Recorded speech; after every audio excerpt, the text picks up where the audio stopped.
This is John, and I'm talking about my mother's candy she used to make for Christmas a long time ago. I call it Grandma Ruth's Christmas candy, um, and it's got four simple ingredients: a stick of the best butter you can afford, brown sugar. Brand doesn't really matter. That's not a crucial ingredient. That's a cup of brown sugar. This is about a half a cup, a heaping half a cup of the best semi-sweet morsels you can find, and I stress semi-sweet. I wouldn't go sweet all the way because there's going to be plenty of sweetness in the candy itself. Then about a quarter cup of chopped nuts. This is not an ingredient. This is a little cup of water, a little teacup with water that I've dropped some ice cubes into.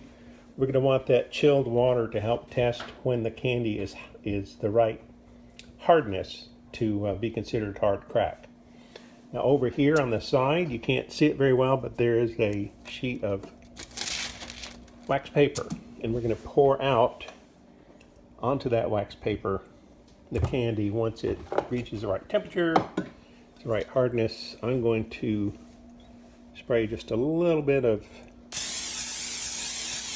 anti-stick spray on it, because the candy, when it gets hot enough on certain brands of wax paper, it can get so hot that it gets sticky. The temperature on the stove is funny. Almost every stove I've ever used, the number 5 setting has worked, even on a gas stove, electric stove, or whatever. I understand that's not very scientific. It shouldn't be similar on different stoves. But here's the test, is when I take my butter and I put it in, you want the butter to warmly sizzle and melt fairly quickly, but absolutely do not want the butter to discolor. Don't want it to burn, in other words. But you also don't want it just to sit there without any sign of melting. That's a sign that the heat is definitely not hot enough. So you just want to call it medium, that's fine. I've found 5 seems to be pretty good. But just go ahead and liquefy that butter. And again, I don't usually find at this temperature that the butter will burn, even though it seems like it's at a fairly high temperature. So I'm just going to stir for a second. Now, while I'm waiting for this to melt, there are 3 ways that if you're going to make hard crack candy, and that's what we're making. It's called hard crack because when you take that piece of candy between your front teeth and you bite down, it will crack just like peppermint candy or maybe peanut brittle. It's called English toffee. That's what we're making right now. But that's hard crack. The way you can reach or tell you've reached hard crack usually is a professional candy maker would use a candy thermometer, which has a marking on it of a certain number of degrees, is hard crack. I'm going to show you the way my mother did it, how Grandma Ruth did it. She used a kitchen timer, but I also know she used a little teacup full of sugar. I'm going to go ahead and put in one. That's never happened before, but anyway, one firmly packed. Let me get a little mess control going here.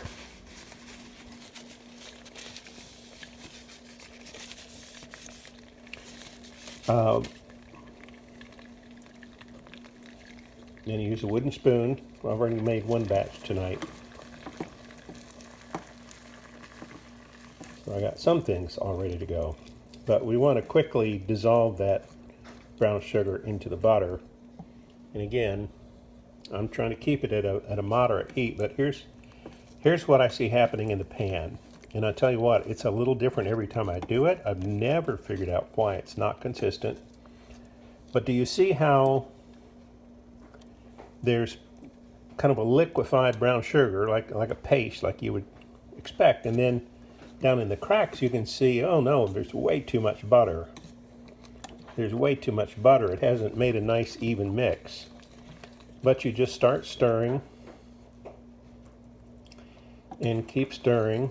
And the reason I'm pausing is I want to see, when do I start seeing signs that the mixture is really starting to bubble, because that brown sugar is starting to pick up heat right now from the saucepan. And the saucepan, by the way, it looks like I'm using too large of an eye, but this is a type of electrical eye that has a small electrical heating element inside of a larger one. So you definitely want to use an appropriately small pan, a little bit heavy on the bottom. Do not want to use a very thin bottomed pan. We want something that will not develop hot spots. We want a pan that will have the bottom that's pretty evenly heating. But we're now trying to get that heat really going. Now I'm going to be patient. I'm not going to turn up the heat, because I've done this enough to know that 5 is a high enough temperature to really get that mixture bubbling. Again, not spitting bubbles, but just simmering. We're not quite there yet. But you can still see the butter is separated. It's like, what's wrong here? There's apparently way too much butter in there, but give it time. I would never be able to figure out or predict what the batch is going to look like. Sometimes it foams up just ridiculously, like a big heavy frothy foam, and other times it just lurks in the bottom of a pan like a just inert mass of ugly caramel, just floating in a puddle of butter. And it just looks terrible sometimes, but just keep stirring. So now you see, this is what I'm calling a nice steady bubble. And what Grandma Ruth would do is, put the timer on 5 minutes, and she'd start it. 5 minutes. Now, stir, not frantically, not in a panic, but do not stop stirring for more than a moment, because what you're doing is you're superheating the brown sugar and butter that's sitting on the bottom. You're superheating it. That's the hottest part of it. But the cool part is what's sitting on top. It's not getting cooked at all. And so the motion you're seeing me using is trying to pick up heated mixture off the bottom and bring it up to the top, and sort of make room for what's on top to work its way down to the bottom. Now, do you notice all of a sudden the puddle of sugar of butter is gone? Well, that's kind of cool. Don't stop stirring. Now, I can stop stirring for 5 seconds, 10 seconds. Certainly, if one of the kids is in trouble, go help them. But don't stop for more than 5 or 10 seconds. Let somebody else help the kid, or just move this off the stove. But just keep stirring. And you notice I'm sometimes stirring fast, sometimes stirring slow. As far as I'm concerned, it's beside the point. The speed is beside the point. What you need to do is just keep it moving. Again, keep new candy moving to that super hot bottom of the pan at all times. So if you're following along, right now your candy may look dark brown and again a puddle of yellow disgusting butter. Don't panic. We're only 1 minute into it. See, hanging steady with that, about 5 on the scale. This is looking unusually well behaved. If I wasn't video recording it, I think it would probably look terrible. We just went down to 3 minutes. So let's talk about this cup of ice over here. Just keeping enough ice floating in it to make sure that the water is staying nice and chilled. What that allows you to do is pick up a little bit of the what you're cooking and drop it into the water. You can't see it because it's murky, but those are going down to the bottom of the water and they're cooling right now. They're losing all the heat that the pan put into it. And that gives you a little preview of what would this taste like if I poured it out right now on the cookie sheet. The answer is, if I, excuse my fingers, if I stick my finger in here, and I bite it, it's actually cracking. Now what's funny is, it's not hard crack. It's more like, I don't know, crunchy like crackers or something. It's not like peppermint. It's not like peanut brittle yet. I tell you what, it's getting there fast. Now, as I said, Grandma Ruth would just pretty much rigorously go by a 5-minute mark and pour it out on the sheet. 5-minute mark, pour it out on the sheet. And she got really good results. I did not get consistent results. Sometimes I would pour it out and it would be chewy, like soft caramel, and that is not what you want. We just hit the 1-minute mark. Now I'm going to smell.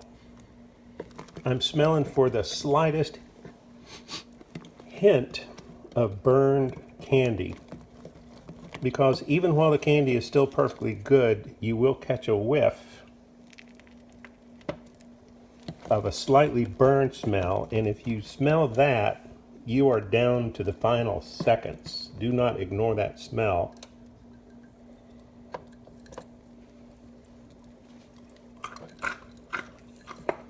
Oh yeah. Oh yeah, that is super crunchy. So give it a final stir.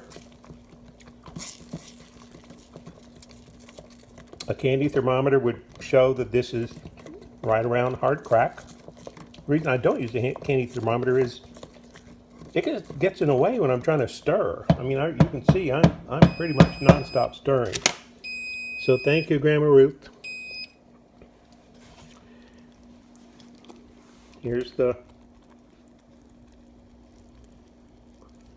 pour out. We're just gonna, the goal here is to get as much out of the pan as possible and to spread it over as great of an area as possible. In other words, we want it to be coming out on this wax paper in the largest possible footprint. And don't worry about that last little bit in there. I've never found a way to get it out. Well, frankly, if I wasn't using the camera, I could easily scoop that last little bit out. You can see there's some left in there. For now, let's not worry about that.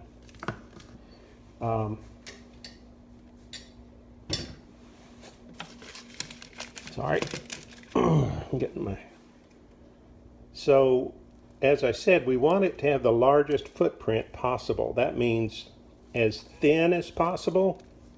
Don't want a big thick lump, because when it hardens, that's going to be like hard enough and thick enough to break your tooth. So I'm actually pressing fairly hard down and trying to smooth it out to a larger footprint.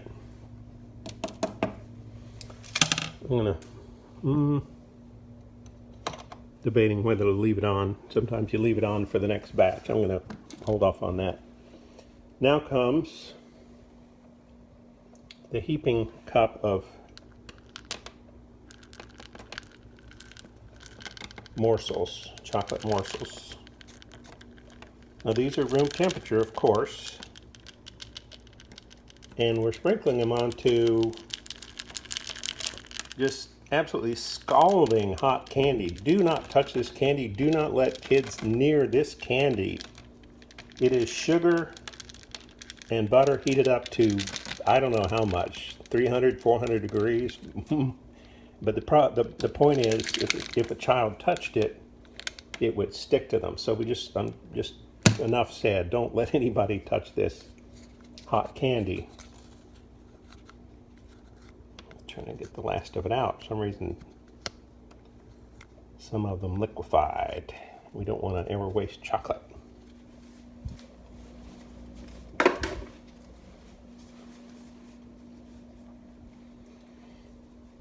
And as I said, room temperature chocolate sitting on scalding hot candy. Well, guess which one's going to win? The scalding hot candy is melting. Sorry, I've got bad camera work here again. The hot candy is going to melt the chocolate, but I just got to be patient here for a second. I'm going to do a little get rid of some chocolate so we don't step on it later. So we're just going to wait. What are we waiting for? Waiting for the chocolate to soften.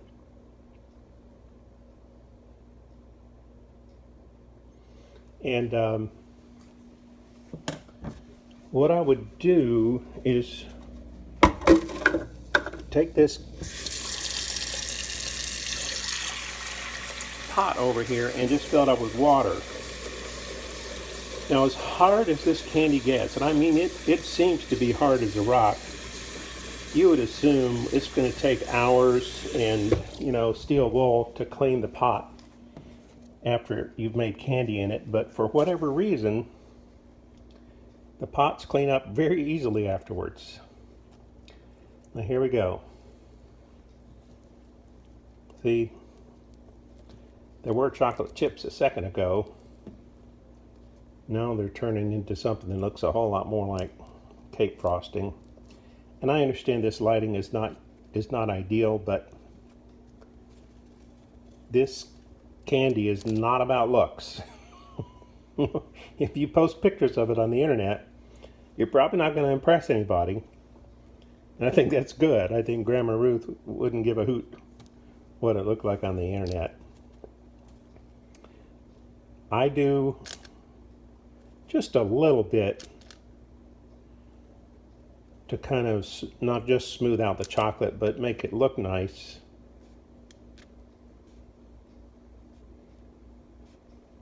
With just a little bit of striping.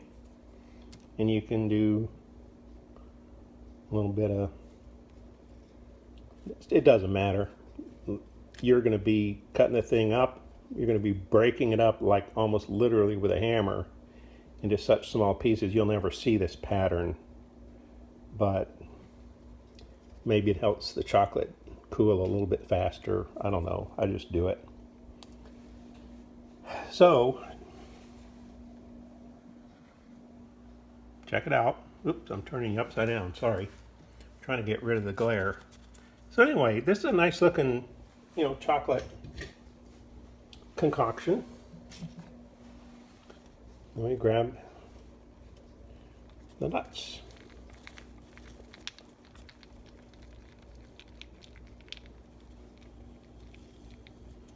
And because I'm doing this one-handed, I can't sprinkle them very evenly. But again, you're gonna break it up with a hammer. The nuts are walnuts in this case. They're finely chopped walnuts. You can use anything. You can use pecans. That's what I like using.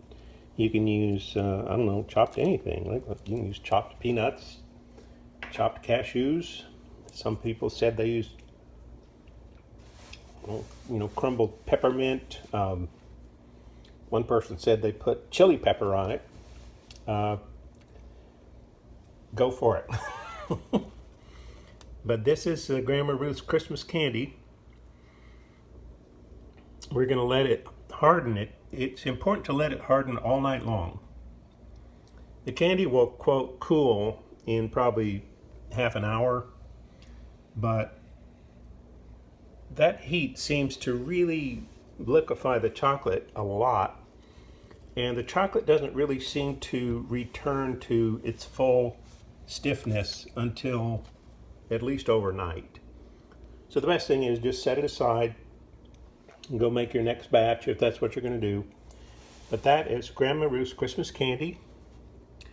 And as I said, not necessarily photogenic, but once you try it, once you eat it, if you're like me, you're going to remember that flavor for decades. So this is John, and that is Grandma Ruth's Christmas candy, 2020.